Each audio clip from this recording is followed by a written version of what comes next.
Hey everybody, I'm Sean. And I'm Steph. And you're watching And I'm Colin.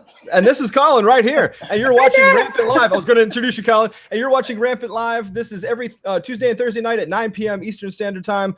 We have the one and amazing Colin Smith here, one of my favorite people on the planet. He is an Adobe expert. He's a guru.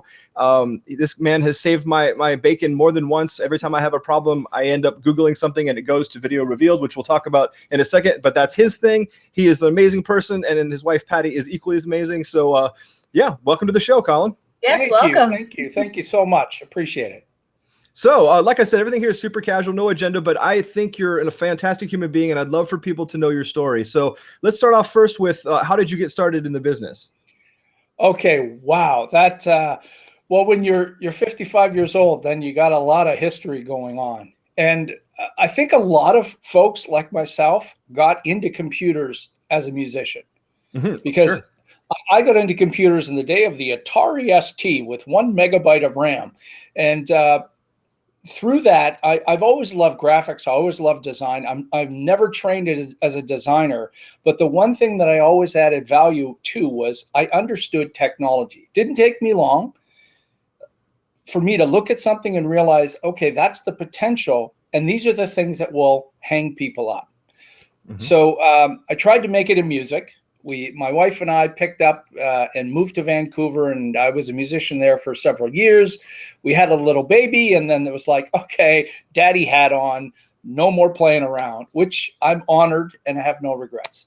So through that, I started to look at the world of design, the world of graphics, and this is like Illustrator 2 or Illustrator 88, Illustrator 3, Photoshop 2 of those times. And I just dug in. There was no YouTube to learn things.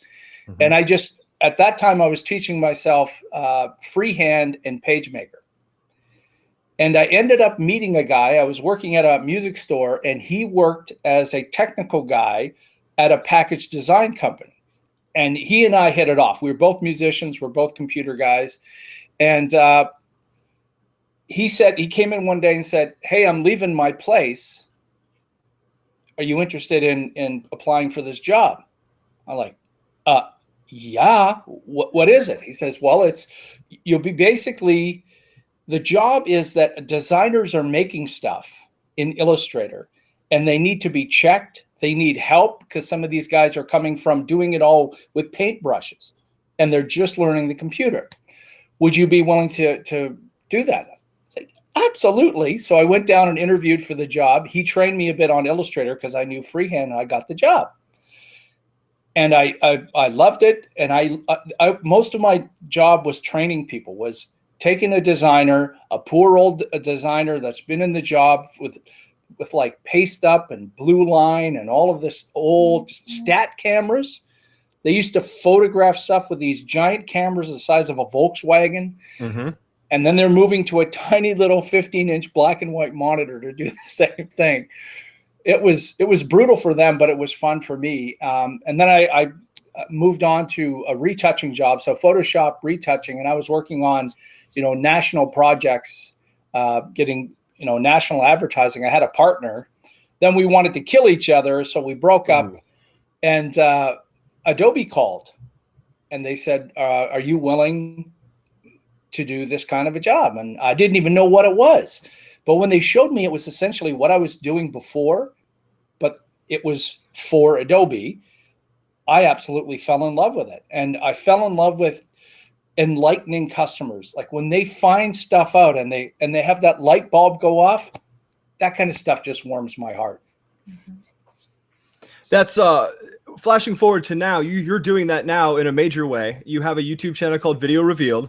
Yeah. And it's not I don't consider it to be a YouTube channel. I consider it to be just a disturbing amount of wealth of resources that every single, I had this project where I have to convert the entire Rampant library to watermarked thumbnails. And I'm thinking, well, the only thing I could do would be AME. And lo and behold, you have a thing on Video Revealed on how to add a watermark in AME. And I'm just like, well, there you go. Colin for the win every single time. So you saved my bacon again, because I don't want to do that in After Effects. Good gracious. Oh, yeah. So you're tell everybody a little bit about Video Revealed and why you started it and what your mission is. Sure. So Adobe eliminated my position in 2014. So I just got a call one day and time to move on. And a little while after that, I was approached by somebody from the marketing department that said, "Are you interested in creating some tutorials?" And I thought, sure. They said that they would send some people to it, and they said that YouTube would. So my wife and I sat down and said, I had another offer to work with another company, and I was weighing this. Well, if this channel goes nuts, then that could be one of those YouTube stories, For sure. So I had already been doing those kind of tutorials. So I did stuff at Adobe TV in San Francisco at the studio. So I was constantly paying attention to what they were doing. So they were projecting on behind them. So this wall that you see behind me is painted with silver screen paint, and I project on the wall, so I don't have to do any green screen. So no post-production and replacement, because I do a lot of this with my hands. And all the blurring. Yeah. Even though the amazing Jeff Foster says that he can get this on green screen, I could never get this on green screen. So we started putting together the channel, and I was pumping out tutorials one every other day for about 4 months. And then it went to every 3 days, and then it went to once a week. But we were just getting them out there as quick as possible. And the response has been fantastic. What I try to do in these tutorials is what I call by the way. It's what never occurs in a manual. When you're reading a manual, it's all about puppies and rainbows and a perfect world. At no point in the damn manual does it say, oh, by the way, if that doesn't work, try these 52 different things. It never says that. Right. And that's what drives me crazy. So every single time I figure out something, and it's a by the way thing, I write it down, do a tutorial on this, because someone like you is going to say thumbnails or watermarks on all of these things. Oh, crap, that could be weeks of work. And I just throw it out there. And then the funny thing is, some of them hit, some of them don't. Some of them are hugely popular that I think, I'm not really sure about that one. So it's all over the board, but the response has been fantastic. Oh, I love the channel. It makes me not want to do tutorials anymore because you've covered everything, and of course you've given us love without even us knowing about it. I'll look in there and go, oh wow, did something about Rampant. That's awesome. Yeah, that's fantastic. You've always been a great supporter of us, and we love you. Video Revealed, if you don't know about it, check it out on YouTube. It is the most comprehensive Adobe training. They just need to buy you. They just need to hand you a giant fat check, and because they don't even have a resource like this. They just don't. Yeah. Nobody has a resource this comprehensive, and it's not just Premiere. It's everything, Yeah. So it's just an amazing resource, and I use it all the time. Thanks. Thanks. Well, you know what I find interesting is some of I keep asking people for ideas for tutorials, because I've got lots, but then occasionally somebody will ask for one. And one was from Joey, who asked for the likes bar. I don't know if you've seen it, but I created a little animated likes bar in Premiere Pro. No one would do that. And the people are asking for Premiere Pro because they don't do After Effects. Yep. And all of us would do that thing in After Effects or Apple Motion. No one would do it in an NLE. Right. So it was a challenge for me to do that. The funny thing is, it's a huge hit. It's a crazy huge hit. Another one was a typewriter effect. My daughter said, why don't you do a typewriter effect? So I thought I'll do a text template. That's another huge hit. And I never would have thought of those two. Oh, the secret sauce really is breaking down what you normally would do in AE and try to get that into Premiere and make it look good. That's really the secret sauce, because people just don't want to go into it. It's 2016. It's not hard, but whatever. yeah, absolutely. So what keeps you motivated? There's so much training out there that it's like, and that's just as with any business or somebody wants to do training. What keeps you motivated to keep going and create content? Probably because I've never seen anything like the angle that I take on things. And I have to thank Adobe for telling me to make them short, because if you watch my Adobe TV tutorials, they're 20 minutes, 40 minutes, 1 hour long. but they told me to keep them short. So I thank them for doing that. And I just do stuff that I don't see out there. The stuff I stay away from is the Andrew Kramer After Effects, Right. Rand Stern, all that stuff. Those guys are crazy. I will never get to that level of woo. I don't know how they come up with that stuff. So I stay away from that. I'm not competing with that. They do it well. And I get requests for that all the time. How do I remove the background? How do I track this? You know what? That stuff, I hate it. Mm-hmm. I hate it with a passion. I don't want to do it. Those guys do it really well. So if you were giving advice to somebody who was getting into training, would that be it? So find your niche and find out something that is different that nobody else really is kind of touching on. Yeah, absolutely. And listen, read a bunch of forums and listen to what some people are saying. The next level that I think that I probably won't cover, the next level I think that people need training on is everything outside of their location, everything from what is a cloud, what is a network, what is sharing, because there's so many different ways to share. And there's new apps like is it Frame.io and Whipster, all of these different ways to collaborate. And I think big companies might be missing what these guys are doing. Yeah. And if I wanted a niche, that would be it. Oh, I'm going to be the collaboration guy. What does the word collaborate mean? It's totally different. Some people think this is collaboration. I'll write an email and you'll print the email out and then the editor will sit down and cross stuff off. That's not collaboration. No. That's a pain in the ass. So yeah, listen, because the industry out there will tell you what they want. Yep. Yeah, well, that's brilliant. Great advice. You probably shouldn't say that because someone might rip you off, man. But no, you're just a fantastic person. Speaking of how fantastic you are, on top of doing all this amazing training, you do a lot of nonprofit work, and you do a lot of stuff for charities, and you're talking really great production, lots of work. I mean, every time you show me something, it's like, wow, you're putting so much effort. Why don't you tell us about your latest project as well as what it's the kind of work that you do? Sure. So again, I just listen, and I heard that the firefighters in town, in this little town I live in, Rockwood, Ontario, they needed help. So I helped them with some of their videos.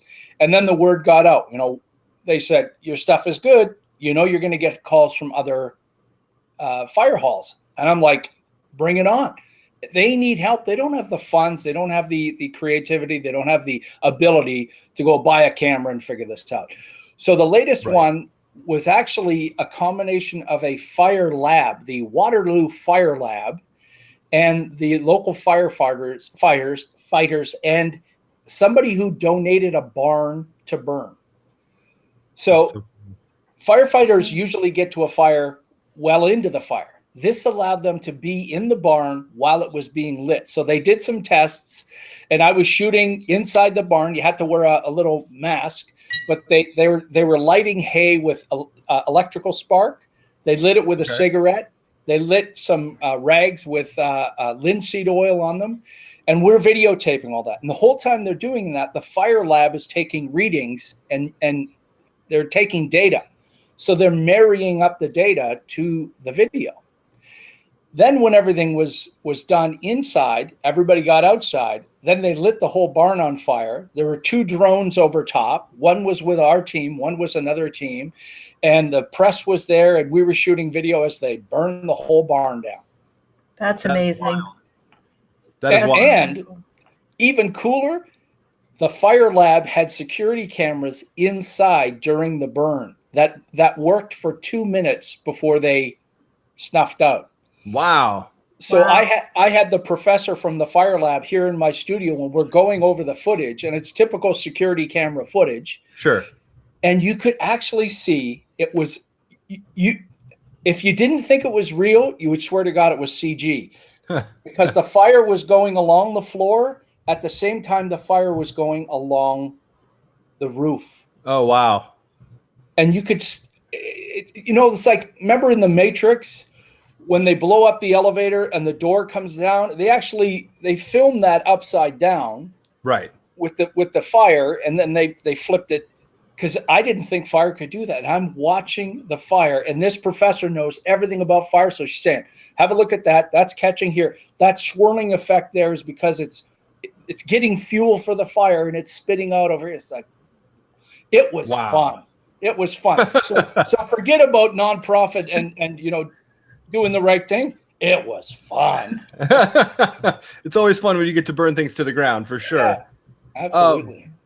So are you specifically doing nonprofits just for, or doing work just for the fire department, or are you doing other projects? I'm doing other projects too. Locally in this town, we're trying to prevent a quarry coming in. So there's a local coalition. And again, I read about them in the paper and I contacted them. I said, hey, you need some free video? To which they said, yeah. And I just went out and I started shooting information video for them and putting this stuff together. And I've been doing that for them for probably a year and a half now. And you're right, it's a lot of work. I got to take the gear out of here, load it into my car, go over there, take all the gear out of there, set it all up, shoot the thing, it's a hell of a lot of work, and edit it and post it. But it's really worthwhile. One of my segments that I will do in the future is to ask people, and it's harder to do in big urban centers, but it's not impersonal. It's not impossible. Go over to Goodwill, knock on the door and say, you need a free video? Go to the Salvation Army, knock on the door. Look, you got nothing to lose. If you want an internal training video, if you want a customer facing video, do it. Why not? Right? They don't have the money to do this stuff. Go help them out. That's fantastic. No, you're a wonderful person. So how do you pay the bills? Do you also do freelance work as well, or? I definitely, I'm still doing some stuff for Adobe. In February, ESPN really loves me in Hartford, Connecticut. So They called me back over there and I do training for them. And I'm doing an event. I just did an event in Chicago for Adobe. I'm doing another one in Detroit, and my wife and I are just driving down because it's only, a 3-hour drive. So I'm still doing, little bits here and there, but officially, the end of this year, it's retirement. Oh, wow. Nice.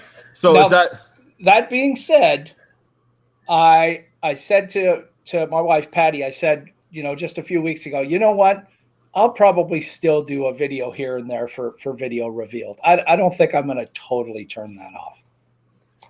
Right on. So we have 6 more months to absorb it. Yeah. Yes.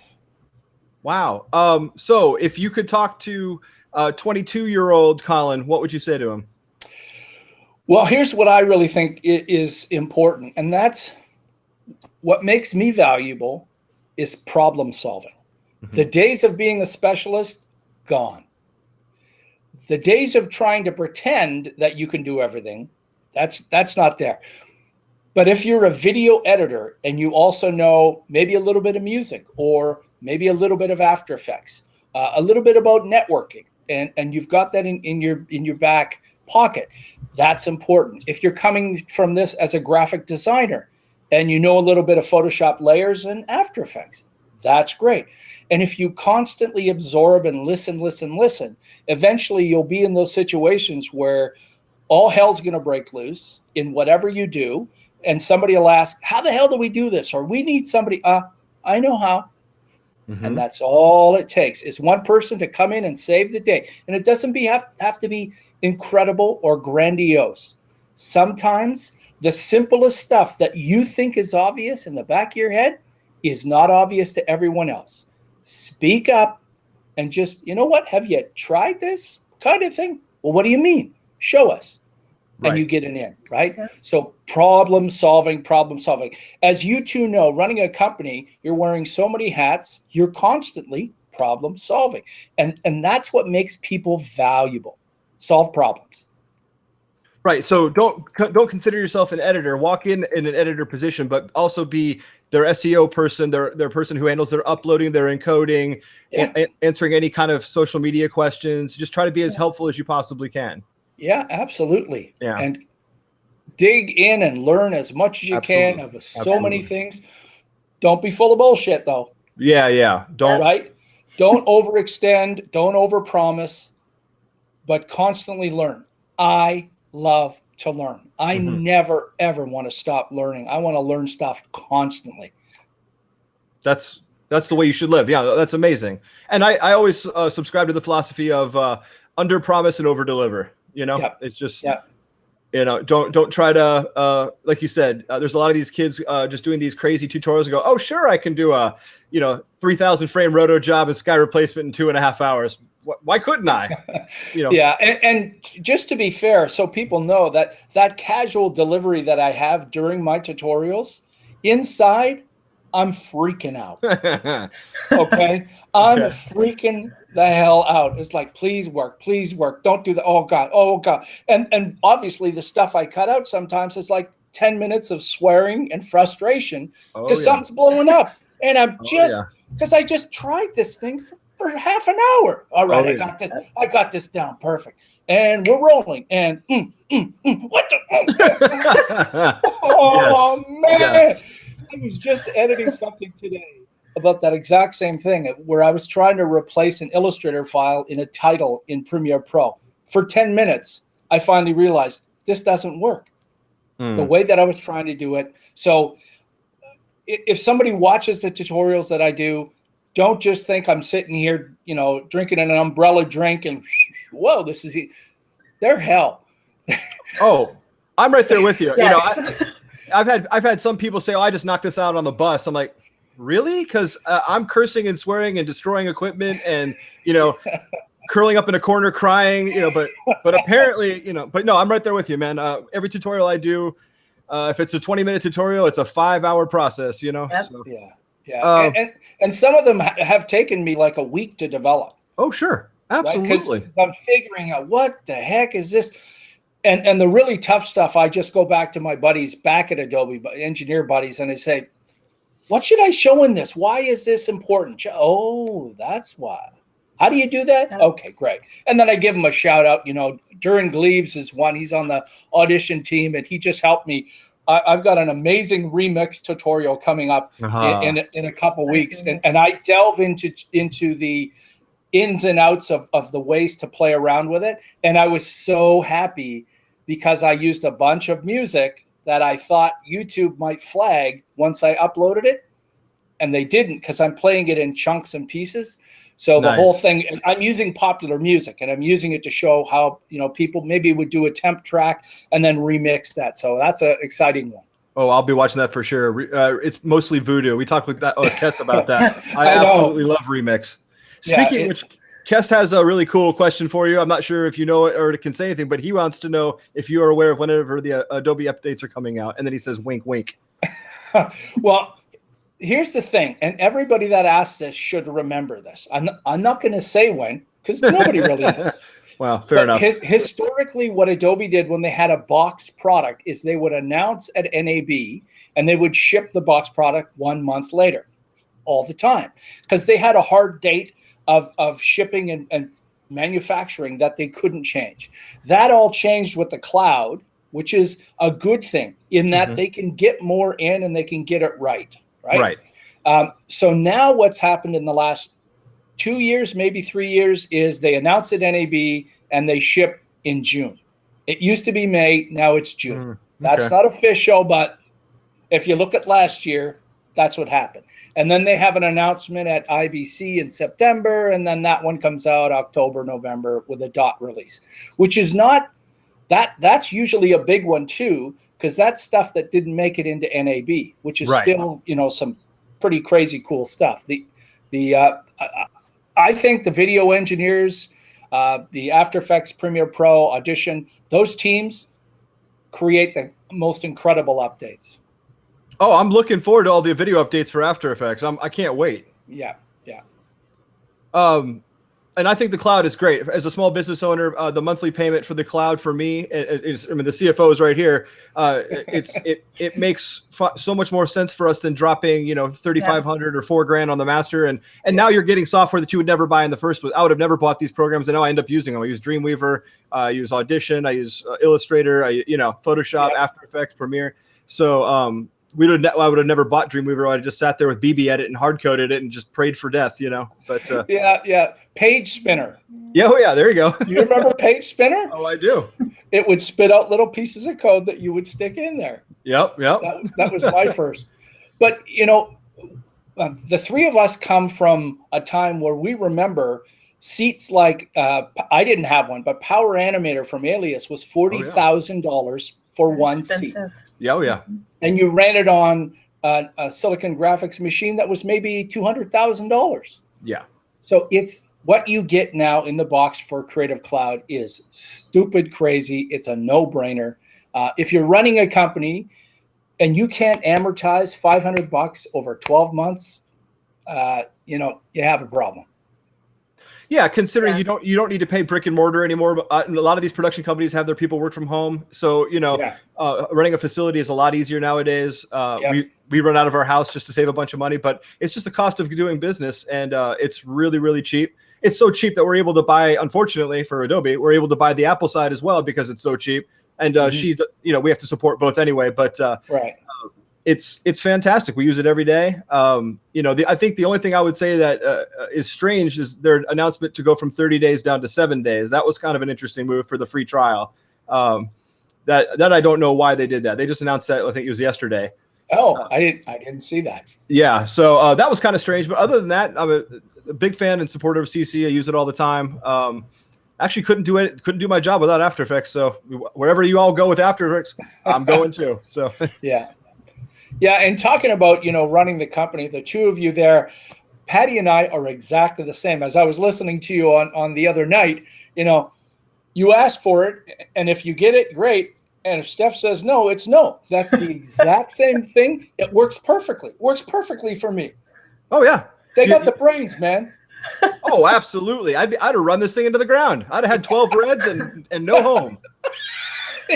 Yeah, Patty's the same way. It's like, oh yeah, if he controlled this stuff, but I feel bad. I feel bad for Sean because he has to always. He's like, well, we should get this, and I'm like, no, and then maybe 3 or 4 weeks down, I'm like, we really need this, and he's like, I told you 4 weeks ago we needed this. I'm like, well, I had to see it. I had to know what it was for, and he gets kind of frustrated. But it's very funny when he's like, I told you this, and I'm like, no, can't get that now. Perfect example. Stephanie is so cheap that I'm actually in an abandoned alleyway behind a dirty Chili's doing this thing. She's in the studio and I'm sitting there behind the dumpster. There's raccoons to my right. It's just how it is. I got a jar. I don't know what it's for. In all fairness, I'm in a man cave with like a whole set of drums. Oh, see, that's awesome. Okay, so I've got nothing to complain about. That's fantastic. I was a good boy, and I just sat waiting for the table scraps, and when they were thrown to me, I gobbled them up. So fantastic.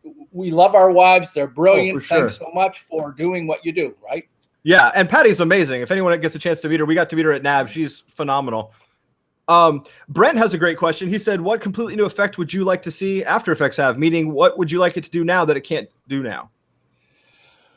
Well, I keep going again. Listen. Mm-hmm. What is it that people want? They want better tracking. They want better masking. They want smarter stuff. Like the RotoBrush has some great promise, but it's a dog. Yeah. In real production. If you're doing 3 seconds of something, and you've got flowing hair and stuff, I can do it. But if you got a full production, the RotoBrush, it's not going to stand up.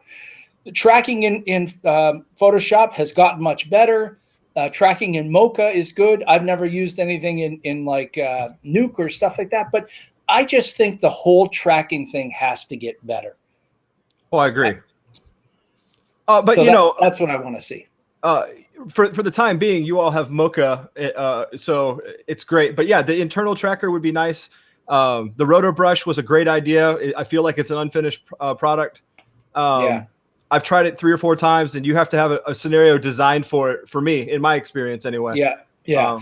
And if you watch, I did my FAQ about this question that I get a lot. How do I remove the background? Thinking it's really simple. And I push everybody to Mary Poplin. Mary is like the guru of everything with Mocha. But here's the thing with the job you have to do, and you being a visual effects guy, you understand this. I sat down to watch one of hers, and she says, we're going to do this. And I thought, oh, that should be easy. She ends up tracking 5 freaking things to get one thing. And that's not a slag against her. She's doing the most efficient job. That's what you have to do. But track 5 things? I don't want to do that. want to track one thing. Track my head. Track it. Yep. Nope. It doesn't work that way. It would be nice if, the tracking the 5 things will probably always have to be how it works, but it'd be nice if the computer or the software did that for us. It identified other tracking points and went ahead and threw it out there and did the work for you. That would be great. Yeah, and I'm sure everybody's working on it. And the RotoBrush is probably, something that shows how interested people are in solving this problem, because it's not impossible. People do it manually.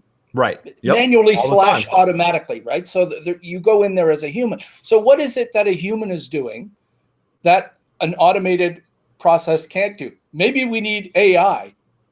No joke. Maybe we're getting there. We're getting there. That's that and probably like cloud-based rendering. Yeah. So does anybody out there? Hey, everybody! Wow, the room's gotten bigger. Does anybody have any other questions for Colin? I have a couple more, but if you have one, throw it out here, and we'll definitely ask it. Let's talk about something that's not related to the industry at all, if you don't mind. Sure. Tell me your favorite TV show or movie. Well, I don't know if I have a favorite movie, but I have 2 that always sit up there in like the top 5 for me, and that's, as cliche as it sounds, It's a Wonderful Life and The Wizard of Oz are 2 remarkable movies for me. And the reason I think they're remarkable is because they're not syrupy and candy. Mm-hmm. There's some real conflict in those movies, right? Mm-hmm. I mean, at the beginning, people die in The Wizard of Oz, for crying out loud. It's a wicked witch, but we got death going on. And if you think of, It's a Wonderful Life, the trauma that goes on and the hatred and regret, but then all of a sudden the enlightenment that happens, it's so important. I love those 2 movies, but I'm a drama fan. I mean, I love sci-fi and stuff like that too, but give me the Coen brothers, give me Chinatown, give me Tarantino. Wow, okay. Yeah. So I've always loved movies. When I was like 12 and 13 years old, I would be sitting in our living room watching our 26-inch crappy TV, and the whole family would be in bed. So I would always watch movies on my own and loving it. I love movies. Steph, why don't you ask the next question since you're sitting over there so quiet? I think that we asked Kesson, I'd like to know this. We've been dealing with a lot of stress and a lot of anxiety, and I think that's just in every industry. Video production is no different. It's very, very difficult. How do you handle anxiety and stress relief and all of that fun stuff that goes with that? It's not easy. I'm a musician first and foremost. That is my love. So music is always my outlet. I'm a singer. I'm a songwriter. So anytime that I'm not cutting something, I'm in this same studio that doubles as my music studio, and I'm writing and playing and singing. I love that. And there's a huge release in that. Patty and I have such a great relationship. We're just a couple of simple country folk. So this is a tiny little town of 3,500 people, and we embrace that. We embrace the nature, go for walks, turn it off. There's something that we always used to do, and we used to do this when our daughter was little, and even when she was a little bit older. We call it a family lay, which is anybody can call, go lay in the big bed, and just talk. At any time, anyone can do that. Family lay, and you run in there and you just get under the covers and you just turn everything off and talk. And I think cool. That's awesome. that releases a lot right there. Wow. Yeah, that's fantastic. That's great. I'd call a talk with Steph, and it would end up being about Rampant. So, yeah.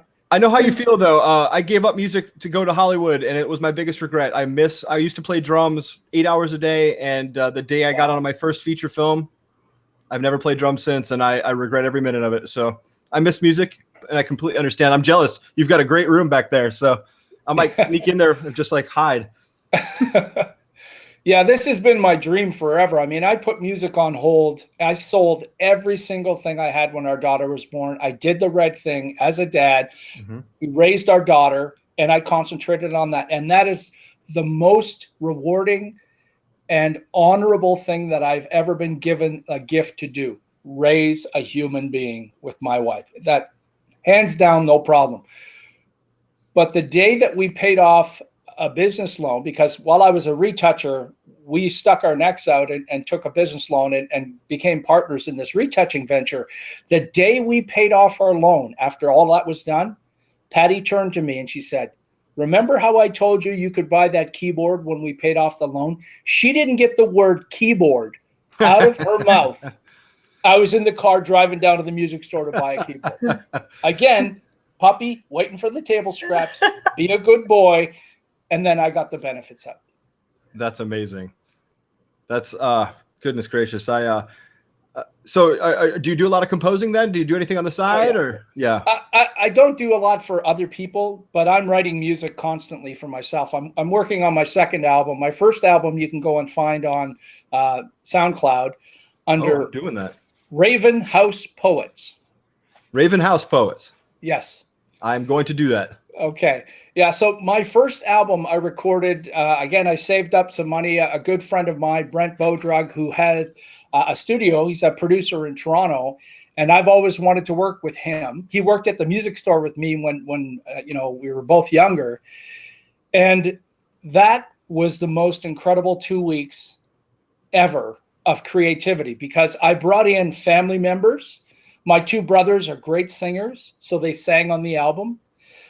We wrote a song about my dad. My brother and I are writing the lyrics in the studio, bawling our eyes out. Talk about cathartic. No doubt. And then we're singing the song. My two sisters who weren't singers, and they lived too far away, I recorded them talking to my dad on the phone. I say, "What would you say to Dad?" And they're talking. So when the music kind of tinkles down in the middle, you hear their voice come up on the telephone. Oh. And I had a few other good friends come in, 2 session guys, 1 bass player who I'm going to have on my second album again. It was so incredible. I wanted to do this ever since I was 13 years old. And when I was 13, it was like $120,000, which was like $1 million in the 70s to record an album. So it's fantastic. I'm composing all the time. I'm writing my best stuff that I've ever written now. So stay tuned for album 2. Oh, I'm looking forward to that. Yeah, definitely. Cool. So does anybody here have any questions for Colin? We're running pretty close to time, but he's an amazing person. So although anyone could reach him, he's the nicest guy. You can write him anytime. He's just like, yep. So I have an extra question for you here, Colin. Okay. What would you do if you had to go back and you could not do anything with computers? Would it be music? Would you just, if you couldn't have a computer career, it would be you'd be a composer? Okay. Yeah, absolutely. Before I got into any kind of electronics, well, before there was electronics of any kind, I had an acoustic guitar that I borrowed from a friend, and people knew me just as that guy because I would hitchhike with the guitar. People would pick me up. I'd say, "Hey, I'll pick you up. You better play a song." I'd play a song. So if I had a tin can and a stick, then I would make music. Nothing. If I just had my voice, I would have music. Nothing will ever stop me from playing music. I love music. That's fantastic. We definitely have to check you out on SoundCloud. I can't wait to hear this. So if nobody has any other questions, I appreciate your time, Colin. It's been amazing talking to you. Yes. We absolutely love and adore you. And I want to say thanks to Rampant. Thanks to the two of you. I love the story of Rampant. I love it because you guys create cool, badass stuff that gets used everywhere. I'm watching TV all the time, and I say, "Hey, Patty, that's some Rampant." "Oh, hey, there's some Rampant." But I love the fact that it's the two of you. I love the yin and yang. I love it that you're so much like Patty and I. I wish you guys all the best. I want more people to see Rampant, more people to use it, because your stuff is just incredible. People are going to think this is the most syrupy stuff in the world, me going on, but I truly believe it. I love your company. I love what you two do, and I wish you all the best. I can't thank you enough. Thank you. You've been so kind to us. It looks like one last quick question. Okay. Brent Willett says, going back to tutorials, how do you feel about tutorials where it appears the person is doing it for the first time? Is that valuable? You mean those really bad tutorials? Yeah. With the 11-minute intros? They frustrate me because it doesn't take a lot of time to at least prepare a little bit, right? If you're unsure of things, just write yourself a few notes and look down at the notes. You don't always have to be staring at the camera. I have notes and you can edit those notes out. You know, technical things. I'll have sometimes a whole freaking page from an Adobe engineer, and I'll pause and so prepare a little bit. Please prepare. Those things really frustrate me. All right. Well, I'll add something to that. Do you believe that editors nowadays need to go to school, or do you think that they could sit down in front of YouTube and get everything they need to know? Actually, this was a good question that came up with Kes, and here's and this to me is the defining answer. Would you hire somebody that wasn't trained? Right. So if I'm knocking on your door and say, hey, I taught myself After Effects, you going to hire me? Or I went to school and learned After Effects and this is my reel and it's killer. Okay. Even if the reel is like 2 things on it, but you see something in there. So here's my suggestion. I truly believe that someone should learn film, but there's a secret way to do this, and that's called Vancouver Film School. Yes, right? It's a great school. Yes. Vancouver Film School is 1 year, and it's less about pontificating about academia. It's about making movies. It's like show up, camera, people have their jobs, go make a movie. Come back, cut it, make a movie. And you get a different job. Sometimes you're holding the boom. Sometimes you're cam op, sometimes you're director. You have to pitch. You learn how to pitch. But there's no wasting time. You don't get a degree, you get a diploma. Right. But I still think it's valuable because you learn good stuff. But if somebody didn't want that, then go. There are some books, Directing Shot by Shot. I don't know if you're familiar with that. Oh, sure. Yeah. Yeah. That's the Bible. So if you went out and looked and read Directing Shot by Shot, everything you do would be better. If you read Non-Designer's Design Book, everything you design would be better. Doesn't mean that you're a fantastic cinematographer, director, and designer, but you're a hell of a lot better than just sitting there scratching your head trying to figure this out. Yeah, there's a lot of schools. Vancouver's a great one. You're learning more of a skill or a trade. It's because film is basically a trade. So yeah, I can agree with that. I just I think it's important to go to a program like that versus a 4-year school. And unless if you've got money and you want to go to UCLA and mommy and daddy can finance it for you, that's a whole different story, right? Yeah, absolutely. But Full Sail's pretty cool too. Yeah, I'm a graduate of Full Sail, but you know what? I got to be honest with you. 99% of what I do today and what I did in Hollywood was all on the job training. Full Sail got my foot in the door. I couldn't walk in as like, hey, what's up, Hollywood? Let's do this already. It didn't work out that way, Right. But I agree with you. I think I think there's a lot to learn on YouTube, but I think you need somebody to train you. You need a mentor. Everything I know is from a handful of people who taught me everything they know. So yeah, well, here's a perfect example. James Cameron, on set, he knows everybody's job better than anyone else. He was a goddamn truck driver. Right. And he learned everything, but he learned it on the job, and he also brought something to the table. So he's a unique individual, right? So he also at a time where that was more acceptable, right? Right. I would probably not get hired at Adobe right now. It's a different kind of thing, right? It's a different kind of world. It's a different background that they're looking for. But you've got to bring something to the table. Would you hire you? If you would hire you, then get out there and start looking. If you wouldn't hire you yet, get better, learn more, dig in. Right. I think that's the key. The learning more part is like you had touched on before, learn it. If you want to do it, it doesn't matter if you are a truck driver, you deliver pizza. If you really want to make film and you can't afford to go to school, there are resources out there to better, like you said about even doing like nonprofit stuff, like go to, the Salvation Army and say, hey, I want to cut a video for you. Absolutely. They're not going to turn you down. They're not going to ask you for, let me see your credentials. They're going to say, yes, let's do it. So there are ways out there. If you want to do it, you can do it and, get the skills and learn on the job, without doing the school. And maybe that salvation job turns into, oh, I know this person. Oh, I know that. And then all of a sudden an agency is evolved and an agency says, hey, maybe I'll give this person a chance. Why don't you come down to the set and, be a PA and all of a sudden you're running around getting coffee and pulling cables up and taping things down. You're doing anything, right? Scrubbing the floor. And if you're willing to do that, maybe, it doesn't mean you're going to jump to the top pretty quick. Oh, no. But you'll start to see where there's little opportunities and be that problem solver and, go get them.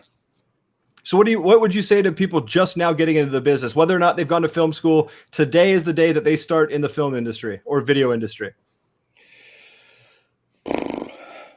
Try to find balance, because if you go into, there's so many different levels of this. Like if you get into the film industry and film doesn't turn out to be the moneymaker, maybe you end up working for Red. Right. Yep. Maybe you're the next Ted Shilowitz, and all of a sudden you become that job. Still incredibly rewarding and way more money than you'd get over there in the film world. Yeah. Or maybe in my case, there's no way I was going to make it doing other things. And really, my job at Adobe was sales. So I got through sales because I can talk a good talk and I can, make people dream the dream. So that's just another avenue. In film, if somebody is going to think, well, you know what, I'm really cool and I'm going to be a cool director, make something, shoot something. Right. I was watching an interview with Dave Grohl, and he was saying, if you guys want to make it in music, play, just play. Forget anything else, all the other trappings. Get good as a team and go out there and play. If you want to make movies, make a movie. You don't have to have a giant budget and a ton of people. Get a good idea, get a cheap camera, and start pissing around with things and see and learn and watch. And because you'll see the guys, we see them all the time. It's like, wow, there's a 18-year-old young director that gets it. Part of that is his gift of whatever he's been brewing in his pumpkin all his life. But the other is, I bet you that guy works tirelessly. Right? If he's not doing stuff, he's sitting watching movies and watching and constantly pulling stuff from. People don't get successful by accident. There's no fake it till you make it kind of crap. So get out there and make movies. Get out there and be a cinematographer. Be good with audio. Do whatever niche you want to do. Go out there and do it, but be the best at it and do it. So you can compile that reel and show it to people and be proud of it. That is who I am. That's really great advice. And there's people doing that, like Ryan Connolly and Seth Worley. These people are just like, they just have this passion and they just keep making content, and there's nothing wrong with it. So and there's a whole bunch of garbage on the cutting floor that we won't see. Absolutely. Right? Come on. Of course. The law of averages dictates that. Sure. But that's the great thing is they know, and they're like, oh, you're never going to see this. But I've got stuff that I will never put on. Come on, man. It's funny. I was going through my Drobo and I had an old folder and I was looking at it. It's like, this is an old Adobe folder. What's in here? And I look at all the takes and retakes I did in the studio when I was starting to shoot. Oh, that's crap. Oh, that's not working. I lost the audio. The audio's gone. One tutorial I did 4 times, start to finish, because I screwed it up 3 times. But you did the 4th time, and that's all that matters. Yeah. But you're shredded after that, man. Come on. You got it. Yeah, exactly. Then you need a personal day after that for sure. That's awesome. So, wow, we've kept you on a lot longer than I thought we would. Thank you for your time. Does anybody here have any questions? Someone just said, I just bought a video business. Is it worth buying expensive equipment or start cheaper? Thanks for the question.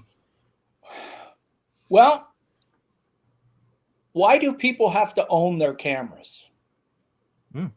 Why? You have to think about it as a business. Put Steph's hat on right now. What do you want to do? I want to make a movie.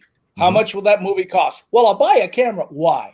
Right. Why don't you rent this, rent that, bring those people in, hire those people? That's how they make movies. Okay, that's the expense of the movie. Can I do it? Well, actually, if I don't buy the camera, I can actually do more. Now I can spend more on visual effects or stunts or something. stuff I've never even thought of doing. When it's all over and done, what do you have? A great product. You don't own the camera. Look, I'm the first kind of geek that wants to own a camera. But really, why do we want to own a camera? You guys own a camera because you use it and you need the quality and the level of control that you have day after day after day. Only because the rental price is prohibitive. If it wasn't, we wouldn't own it. Yeah, and I'm just reading that. So yeah, if you're doing depositions and dance groups and stuff, sure. You know what? A DSLR is all you need for that. And you can pick up a used a 5D Mark II. You don't need a 3. Just get a Mark II and get, a good way to monitor that on set. That's all you need for something like that. Yeah, grab yourself a Canon and a Ninja and you're good to go, Yeah. I mean. Absolutely. What about 10 minutes? If you go to the Ninja, there isn't a 10-minute time limit. So you can go straight out into a ProRes recording or a DNX HR recording, and you're good to go. But you can still use the Ninja's only what, $250 and plus an SSD. So you're not talking about breaking the bank, but you can rent these kits. They do Canon kits mixed with the field recorders all the time. So unless you're shooting 5 days a week, you can build a rapport with the rental house who will always keep a kit aside for you. Yep. We do it all the time. We do it all the time. Yeah. Miss CFO over here won't let me own any glass. I've got a red, but no lens. So there you go. And I went with the original 2.5K Blackmagic Cinema camera. Oh yeah, that's a great camera. The only reason it could use my Canon glass, and it uses an SSD, and I could record forever. Right. That's the only reason I got. Plus, it had dropped $1,000. $2,000 for that camera. It's a horrible camera on location, but in a studio, it's fantastic. It's perfect in the studio. Yeah, that's Rampant started with one of those when we were doing HD products, and I loved it. But yeah, I would never take it in the field. We shot one time outside, and I couldn't see anything. I'm like, oh my, what is happening here? Yeah. I went out and had to spend $1,200 on an Alphatron EVF to be able to see that. But that's half the price of the camera, man. Yeah, it's stupid. But I also bought a Canon 5D Mark III. I sold my Mark II, and that was going to be my main system. But the damn thing kept shutting off in the middle of tutorials. Interesting. It would shut off at 12 minutes, 28 minutes, 20 minutes, 25 minutes. So now every time I started a tutorial, in the back of my head, it's going to stop, it's going to stop, it's going to stop, it's going to. And I didn't need that. So I thought, I'll keep that as camera 2 and get a Blackmagic. That's cool. Do you see a role of social media playing in what you're doing? Do you see like the Instagram or Snapchat or Facebook Live or even something like this, like Blab? Do you see that being beneficial to what you do for right now? Well, I've been thinking about that for quite a while. A good friend of mine, Steve Dotto, who I actually did stuff on television. I used to come on his television show and do the Adobe tutorials, and he really taught me a lot. And he's embraced social media incredibly. He's running a whole business on it. So I've been watching what he's doing, and I watched him on Blab, and I kind of jumped in like we had here. I was the 4th person just to say hey, and I've watched him do a few other things. I definitely think there is room for it. People just have to get off their ass and join to make it worthwhile. So it's never just us. It's okay. Are people willing? Do they realize they could get instant answers to stuff? I've also thought about doing a live tutorial. Yeah, absolutely. Like a behind the scenes. The only thing is I would need a second shooter in here to shoot me shooting. And that's the thing. Where do I find someone like that? I don't really have a professional's not going to come in. I'm not going to pay that guy. Right. So that's the hard part for me. How do I get someone to come? Somebody wants to come here. Russ Fairley. I'm gonna call him up right after this and say, Russ, you're going over to Colin's house. Now, Russ helped us with one of our nonprofit jobs where Grandpa Bob was walking 4,000 kilometers to help Duchenne muscular dystrophy, and we drove 3 hours up north with all of our gear set up, and we interviewed him while he was walking out on the road. And Russ came. He was a huge help. That was one of the most rewarding experiences because Grandpa Bob was talking about his grandson, and in the middle of it, he's breaking down as his entourage and my crew, every single person was just bawling their eyes out. It was such a moving experience. They were happy. We gave them the final video and they loved it. See, you're a fantastic human being. I burned out my Zacuto EVF on that day. Oh no. It's facing into the sun. It couldn't have been facing into the sun for more than 10 seconds.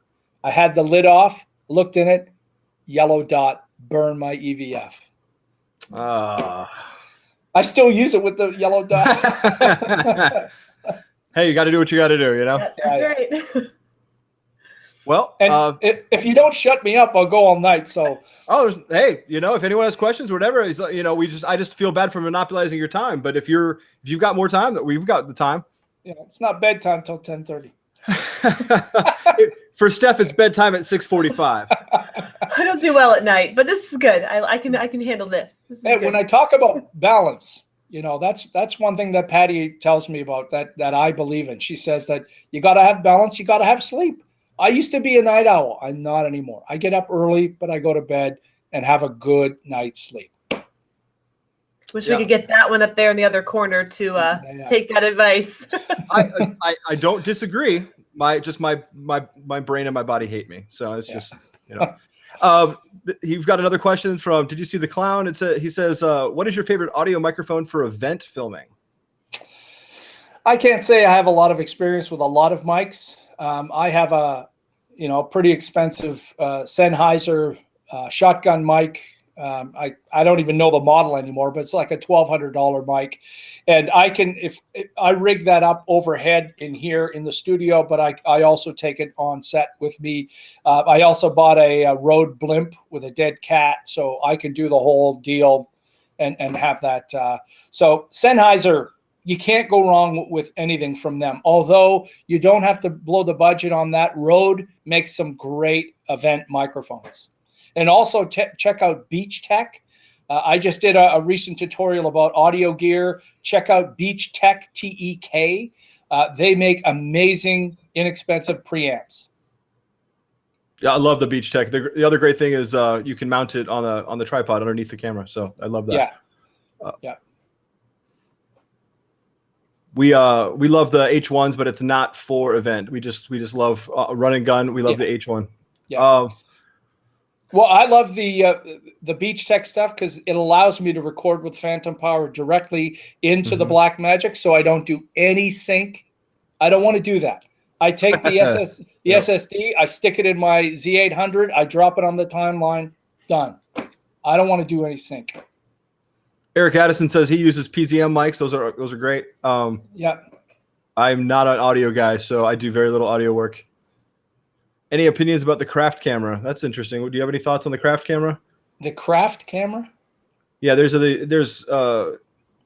modular. You're basically building the camera very similar to how the Red works, and the new I think the new Ari is doing that. I don't remember, but it's basically a modular camera. It comes in giant blocks. You put this here, you put that here, and it's reasonably priced. But to be honest, I'm not going to jump into any kind of production with an untested resource. So I personally would have to rent the living snot out of that thing before I go anywhere near a client gig with it. Yeah, absolutely. Yeah, I think Eric's right. I don't even know if it's running it. The only thing that I saw was propaganda at NAB. So now that Lytro or Lito or whatever, the Lytro camera, that's voodoo right there. I'm looking forward to that Sci-fi. It's crazy. It weighs like 9,000 pounds and it's huge. Yeah, and you need a crew to run it, and you can't actually buy one. You have to hire them right now. Right. But it's cool. I dig it. Eric thinks it's a studio hoax. And we've never been to the moon either, I tell you. It could be. It could be. I mean, the fact that it was never really on the show floor, you had to go to a special room to go see it, and that, no cell phones and all that nonsense. Right. Yeah, it's entirely possible. It's all voodoo and all fake. But I remember the Dolby Vision stuff. Oh yeah, that's insane. Is incredible. The HDR Dolby Vision, that stuff. Like you say, it's voodoo. When I was at, this was like 2 years ago at NAB, and I was watching in their little special room that was all dark. I swear to God, somebody cut a hole out of the wall, and I was looking outside. That's how real it looked. For sure. they had something similar. They had an 8K booth this year as well. It's just gonna, at some point it's gonna get ridiculous. Mhm. We are living in the future. You got flying cameras. You got cameras that automatically knock out the background. And pretty soon you're just gonna sit at home with your iPad and tell the camera what to do. Yeah, there's gonna be a make it awesome button. All right. Well, unless anybody has anything else, Steph, do you have any other questions? You've been I think quiet. that's it. This has been good. Hey, I'm just trying to ask Steph to talk because after last episode, I got hit with about 45 text messages. Why don't you let Steph talk? I'm not stopping her. I don't have some button over there. Hey, stop talking, woman. No, of course not. I love Steph. And, well, she's my boss. So I have to be nice. This has been good. It's been great having you on the show, Colin. It really has been very nice.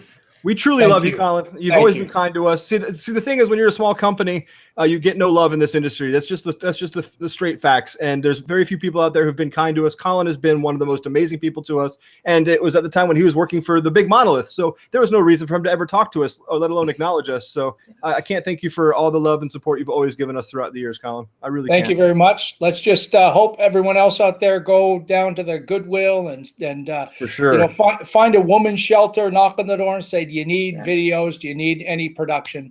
You might have to ask them 3 or 4 times, but keep on them and they'll eventually do that. And we'll all spread the love and use our talent to make the world a better place. That's awesome. If you can use your skills to do something better, that's fantastic. Did you want to field this one last question, or because we keep? He says he's looking at how to deal with invoices. Is it worth going through something like Wells Fargo Merchant to invoice your client? Patty. Yeah, I'm sorry. All that. I don't do enough billing to have that issue. That being said, it did take 10 months for one customer to pay me. Oh, that's a different story there. But no, I don't have enough experience to answer. So Steph does. We use we have 2 ways to invoice. We invoice through PayPal and we invoice through QuickBooks. Now they have where you can put in your bank information and send invoices through QuickBooks, which is really nice for accounting purposes to keep it all. You don't have to actually transfer anything into QuickBooks. So that's what we use for ours. I don't know that we actually tried to go through our bank in Bank of America, and there were so many steps that we gave up on that. It was more of like they had to come out and interview us, and they had to come and see our home office. I mean, there were all these steps and hoops that I was like, this is too much. I'm sticking with PayPal, and I'm not doing Bank of America. So we do PayPal invoicing and QuickBooks invoices, and it's really, really, really easy. I agree with Eric. We need to do an episode on how to run a business on the other side of what we do, not the creative side, but the technical side. I'll just put a pillow or a picture of me and I'll just walk away because I don't do that. I'm lucky that I get to have Stephanie handle all of that nonsense. And it's seriously, when it's Stephanie and the accountant talking, I'm like this. There's no reason for me to be in that meeting.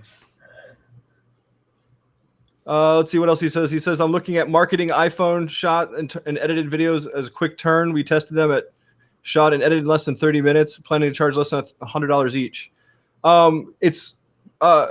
There are many camera systems out there that'll turn your footage around just as fast as the iPhone. I mean, don't use anything with a heavy codec. Don't use anything like a Red, but you can do a GH4 or a Blackmagic or anything that will spit you straight out to ProRes or DNxHR or DNxHD, and all you do from there is you encode. I mean, so I don't know what your market is, but charging $100 for video doesn't seem profitable to me, but it could be. I mean, if it's costing you $5 to make and you're selling it for $100, that's obviously a healthy margin. But for me personally, I try to add a couple more zeros to that price point that you're talking about.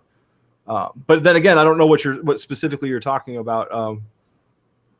Fast and simple videos. If you've got someone content is king right now, and there are people ripping out content left and right. So if you're doing a good product for your client and they're happy, and you're charging $100 and they're happy and you're happy, more power to you.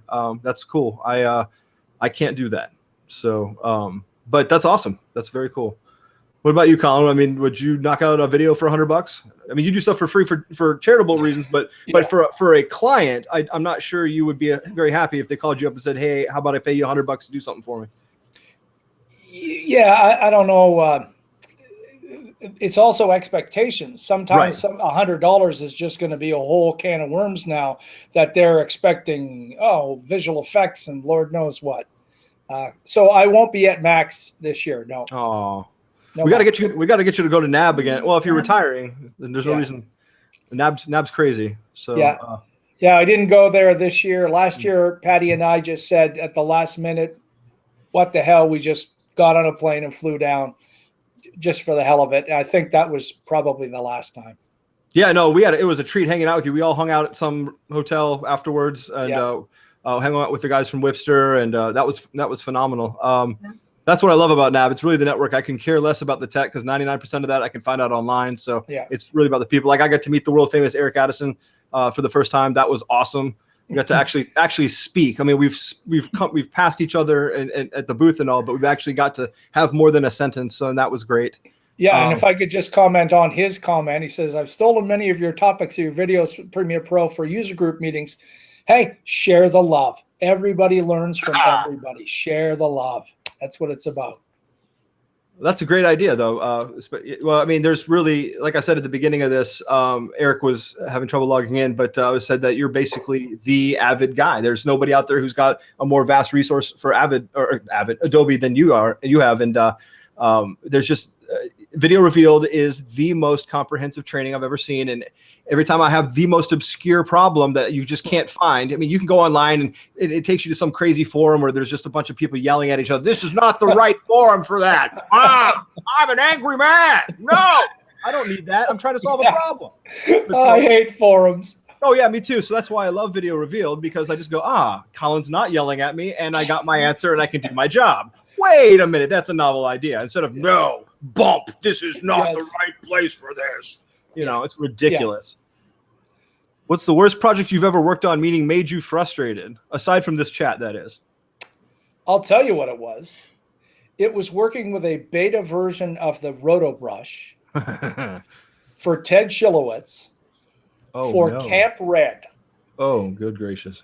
And this was because Dave Helmley, my boss, who you know very well, had talked to Ted. And the problem was somebody shot something at Camp Red. If you don't know what Camp Red is a bunch of 7 to 14-year-olds who are using red gear to shoot music videos. I think I was born too early. And they didn't have a green screen, so they used a white sheet. Okay. The main guy was wearing a light blue T-shirt that when he turned into the light guess what? Turned white. And they're supposed to be like, they have blankets on and they're flying. And what do they have on the blankets? A bunch of white. So my job for 6 months, whenever I had a few free hours, is I would load this damn project up and I would RotoBrush out and then RotoBrush. And then this was before I knew you're not supposed to do 5 minutes of RotoBrush. Yeah. So I'm surprised you could even do that. I painted one stroke, wait 10 minutes. Easily. Paint one stroke, wait 10 minutes. And I looked down at the bottom. I had 4,000 strokes. And I talked to Dave Simons, who was one of the inventors. He's like, yeah, don't do that. Do 2 seconds, 3 seconds. And I finally finished it. And it's absolutely remarkable. It looked like green screen work, including hair, and the capes are blowing with motion blur. Perfect. But it was 6 months of living hell. You're a better man than I am. I would just walk away crying. I mean, and with the beta version too. No, I mean, yeah, because it would completely crash. Oh, and sure. I would hope to save. It got to a point where I would do stroke, save, stroke, save, stroke. Oh. Yeah. Did you see the clown said I audibly cringed just now? Yes, yeah, I basically just threw up in my mouth. That's a ridiculous situation. I would just say, sorry about your luck, kids. We've now learned a lesson on what keying actually does. So there you go. You're keying white, so therefore it's gone. Congratulations. Yeah. Have a great day. Had they used green screen, click, done. Oh right. My God. Right. We don't need green screen. Nah, the machine does it post-production. Let's just inception this thing and go home. No. All the time. Yeah. You're welcome there. Did you see the clown? We do this every Tuesday and Thursday night, 9 p.m. Eastern. We have we're inviting all of our friends, and if go to rampantlive.com and you can check out the schedule. Also, if you want to be on the show, hit up rampantlive.com. This beautiful woman right here, this wonderful person, this is the CFO of Rampant. She handles all the scheduling on top of everything else that she does, and you will talk to her, and she will get you in on the schedule. Yes, I like that too. People use Photoshop. Yeah, I like when people say Photoshop this. Like that's a thing. It's a thing. Yeah. Or I like when I've had clients say that in a video job, well, just Photoshop this. I'm like, well, I can bring video into Photoshop, but I don't think that's what you mean. So, No. you know, Photoshop is a verb. Yeah. Thanks, Eric. So thank you, Colin, thanks, once Eric. again. Thank you, Yeah, Eric. thanks, Thank Colin. you, Brent. Thanks, everybody, for Thank you, everyone. we as a small business in this industry and in this date, it is impossible to survive without community and without people who support you. Colin, you have been a huge supporter of us. I can't thank you enough. Thank you for being on our very second episode of Rampant Live. I know you're a very important guy, and really, truthfully, you're too important to talk to us. So I appreciate your time. You're such a great guy, and give our love to Patty. It was great. Yes, please do. Glad we got to meet her at NAB last year. I will. And yeah, let's all. Everyone, just hit us up on Rampant Live Tuesdays and Thursdays. Again, like I said, you just said you'd like to be on and talk about starting in a small business, a small town business. Absolutely, just hit stuff up. We can throw that up there. Anybody who wants to be on the show, we're great. We're grateful to have you, and thank you all for your support. Once again, I'm Sean, And I'm Steph. and this is Colin right here. Hey, share the love. And thank you, everybody. This is Rampant Live, and we'll see you again Tuesdays and Thursdays, 9 p.m. Eastern. Thanks a lot, guys.